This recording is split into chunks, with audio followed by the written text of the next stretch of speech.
दरवळलेला, तिरंग्याच्या रंगात तरंगलेला आजचा हा मंगलमय दिवस.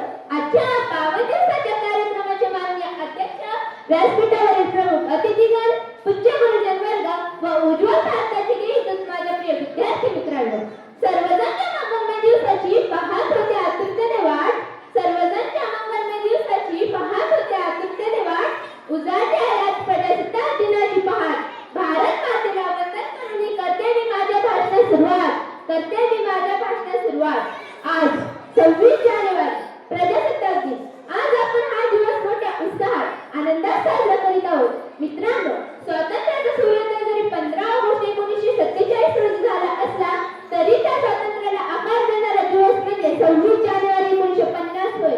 डॉक्टर बाबासाहेब आंबेडकरांच्या हातून मूर्त स्वरूपात लिहिलेली राज्यघटना 26 जानेवारी 1950 रोजी लागू झाली आणि आपला भारत देश लोकशाही प्रजासत्ताक देश बनला.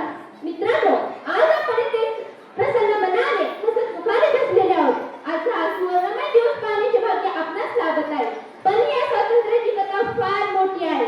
जाने कितने मर मिटे तब हमने आजादी पाई है. जाने कितने मर मिटे तब हमने आजादी पाई है. गणतंत्र दिवस की लालिमा आज सब पर छाई है. गणतंत्र दिवस की लालिमा आज सब पर छाई है. वीरांचे बलिदान, महापुरुषांचे महान कार्य यातूनच स्वातंत्र्याचे स्वप्न साकार झाले आहे. महापुरुषांनी, क्रांतिकारकांनी, देशभक्तांनी या देशासाठी आपले जीवन वेचले, बलिदान दिले. त्या देशासाठी आपण काय करत आहोत? केवळ सोशल मीडियावर प्रजासत्ताक दिनाच्या शुभेच्छा देणे म्हणजे केवळ देशप्रेम नव्हे, तर रक्ताची गरज असणाऱ्या एखाद्या रुग्णाला रक्तदान करणे, त्याला जीवनदान देणे हे देखील देशप्रेमच आहे.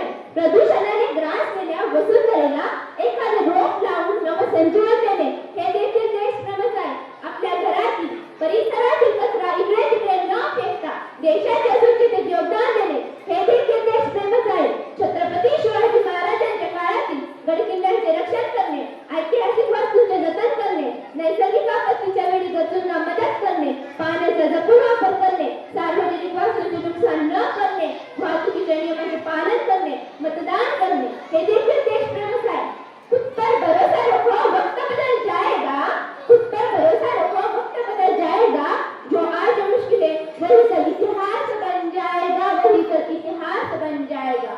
मित्रांनो, आताच्या काळात काय देशविघातक शक्ती, समाजविघातक व्यक्ती तरुणांना हाताशी धरून वेगवेगळी आमिष दाखवून व्यसनाधीन म्हणून जातीय धार्मिक तेढ निर्माण करत आहेत. भारताचे भविष्य अंधकारला बनवण्याचा प्रयत्न करत आहेत. अशा देशविघातक शक्तींवर, समाजविघातक व्यक्तींवर वेळीच आळा घालणे, त्यांचा बंदोबस्त करणे गरजेचे आहे. त्यासाठी तरुणांनी वेळीच जागृत होणे राष्ट्राच्या दृष्टीने गरजेचे आहे. गुरु, आई, वडील आणि राष्ट्राची सेवा करणे म्हणजे ईश्वराची सेवा करणे होय. जे तरुण नैराश्यात अडकलेले आहेत त्यांच्यासाठी उठा, जागे व्हा आणि ध्येय प्राप्तीशिवाय थांबू नका. हा स्वामी विवेकानंदांचा विचार फार मोलाचा आहे. मित्रांनो, आज आपण हा दिवस साजरा तर करत आहोत, पण हा दिवस साजरा करण्यामागे इतिहास आपल्याला माहित आहे का? तर डॉक्टर बाबासाहेब आंबेडकर ज्यावेळी संविधान लिहित होते त्यावेळेचा एक प्रसंग मी आपल्यासमोर मांडत आहे. जेव्हा भारताचे संविधान लिहिले जात होते तेव्हा ते केवळ कायदे लिहिण्याचे काम नव्हते, तर शतकानुशतके अन्याय सहन करणाऱ्या समाजाला न्याय देण्याचे महान कार्य होते. या कार्याचे नेतृत्व करत होते भारतरत्न डॉक्टर बाबासाहेब आंबेडकर.